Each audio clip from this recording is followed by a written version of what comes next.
Thank you and welcome, everyone. Good afternoon, everybody. Thank you for coming. I'm Alex, and this is my father, Robert. All right. So the year was 1946. World War II had just ended, and the people of Hawaii finally felt safe from an attack. They'd been in a constant state of alert ever since the Japanese attacked Pearl Harbor. But unknown to them, 2,000 miles away in the Aleutian Islands near Alaska, there was a different kind of threat. In the middle of the night, there was a major undersea earthquake which triggered an 100-foot-high wave. It completely washed over the Aleutian Islands, completely destroying a lighthouse, and the lighthouse keeper was swept out to sea. The massive waves then sped across the ocean at 400 miles per hour, headed straight for Hawaii. Without warning, the first waves hit at dawn. They were only 2 feet high. It was April 1st when the word of the small waves spread across the island, so most people thought it was an April Fool's Day joke. But it wasn't.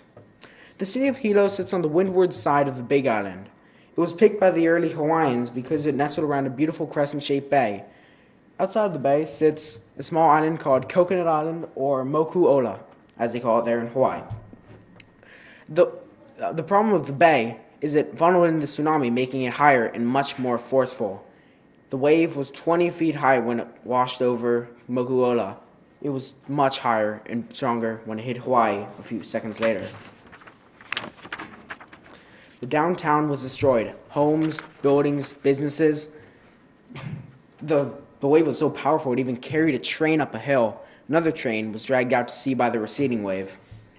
Tragically, many people ran down to the waterfront to see what was happening. Many of those were never seen again. 25 miles north of Hilo is a very small village called Lapahoihoi. At the bottom of a cliff sat a small peninsula jutted out to the ocean. On the peninsula was a school. It was a beautiful but terrible location for a school. The children had just gone up and went to school when the wave hit. They couldn't outrun it, so the 24 students and the teacher were swept out to sea. In the town, there was a 14-year-old boy named Larry Nakugawa, and he had just woken up and was brushing his teeth when his brother announced that a tsunami was hitting. He ran out and climbed to the tallest branch of a tree, and his brother was helping his father onto the lower branch when the wave hit. His brother and his father were holding on to each other, and afraid that they'd be both swept out, his brother let go. Larry and his father lived through the tsunami, but his brother was never seen again.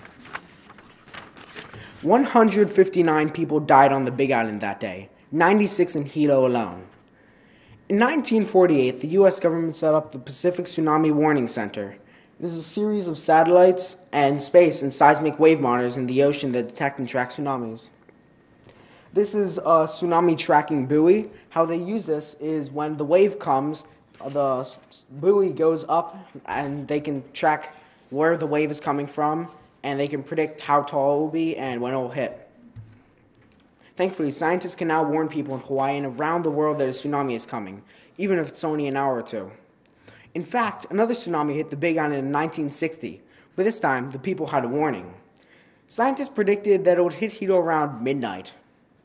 Can you believe that some people were curious and gathered on the hilltops to watch it? Well, the tsunami didn't arrive at midnight, so most people just gave up and went home. Unfortunately, it did eventually end up hitting about an hour later at 1 o'clock. Even with the warning, 61 people died. These tsunamis changed Hilo. After the 1960s tsunami, the town moved a short distance away from the strike zone. The devastated area was turned into a nice green park with a memorial to those who died. The book I wrote with my fathers was inspired by these real events and takes place near Hilo. It is set in the Hawaii's Volcanoes National Park. This book is about a family with 2 children who go on a trip to Hawaii. It's paradise, and 2 kids each get to bring along a friend. What could possibly go wrong? That was the opening line of the book. So yeah, What could possibly go wrong? Well, when the family's hiking through the Volcanoes National Park, an earthquake strikes just offshore. It triggers a series of massive waves that hit the island. The family happened to be hiking through a famous lava tube called the Thurston Lava Tube, which is an underground cave shaped like a giant straw where lava used to flow up from the magma chamber into the main volcano. Now the lava is hardened and turned into stone, leaving a nice tunnel. During the earthquake, the ceiling of the lava tube collapses, and the 4 children are separated from their parents. This book is a story of how they have to go through all kinds of exciting challenges, including the massive waves racing towards the island. During the ordeal of their survival, the children also learn a lot about the Big Island landscape, ecosystems, volcanoes, and history of the island. They have to, in order to survive. They also learn about the ancient Hawaiian gods who play an interesting role in the book. And most importantly, they learn about themselves, including that they were a lot tougher than they originally thought. My family took a vacation to Hawaii last year. My father said it would be an interesting, it would be an excuse to do research for the book. So, while there I visited Hawaii and the sites where the tsunamis hit. And one of the places I went was called Mauna Kea. In Hawaii, that means White Mountain because it's about 14,000 feet high. So during the winter, the snow freezes on top of it and it turns to ice. So that's why it's white. And that other picture is called Kilauea Iki. It's a crater, and we hiked across that. So that was pretty cool. So for his next book, he's going to pick another fun location because he knows that research is an important part of writing. And these are some pics from Hawaii. That's me on top of the Mauna Kea, and that's an observatory called the Keck Observatory. It's the main one up there, and it was pretty cold, and judging that the air is so thin on top of the mountain, it was kind of hard to breathe. Yeah, and the picture over there on the top right is a tradition celebrated by the Hawaiians that shows from how the Hawaiians went from Tahiti and the Marquesas to Hawaii in these large outrigger canoes, and they practice that every year. And the bottom right it's not a Canadian goose, even though it's a cousin of it. It's called the Nene goose. It's the Hawaii state bird. So it's a pretty funny picture. Yeah. Next slide. Here's some more Hawaii pictures. That's a picture of a gecko. What happens is the early Hawaiians, they would carve these pictures into stone to just kind of tell a story, kind of like the story that I wrote, in a way. And the geckos are real common there, so I guess one day they just decided to draw a picture of it.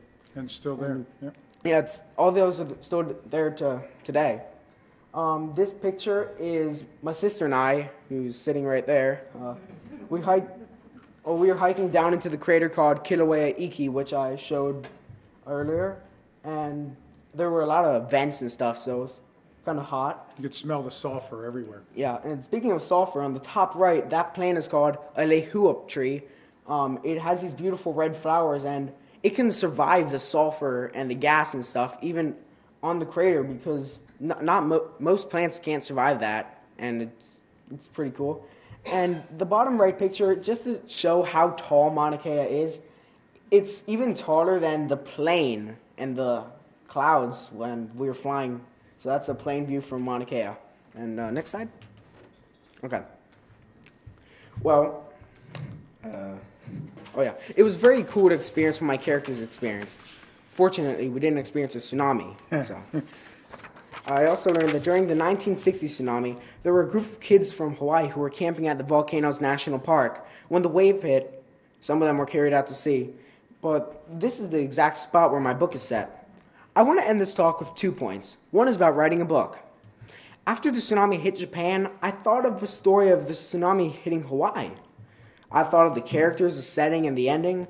My father writes books on history and politics, so I approached him with the idea and asked an assistant for writing this novel. I had a lot of fun researching this book. I got a trip to Hawaii, so it was also fun to come up with the characters, to develop their personalities, and give them names. For example, in the book, the kids encountered 2 criminals who were able to escape because of the earthquake and the tsunami. Yeah, wrecked the prison, so some criminals escaped. I made the leader scary and gave him a big scar across his face, so I named him Scar. And to help readers understand, we wrote that apparently Scar once got into a fight with a knife. One of the characters said he couldn't have been that tough given the scar on his face. Then another character points out, you should have seen what happened to the other guy. And Scar's partner was a huge man with arms the size of hams and a massive bald head that looked like a big coconut. To give readers a sense of how huge he was, we made him so big that they had to cut the sleeves and neck out of the prison jacket so he could fit. Also, when he stepped on the bus that transported the prisoners, the entire bus leaned towards his direction.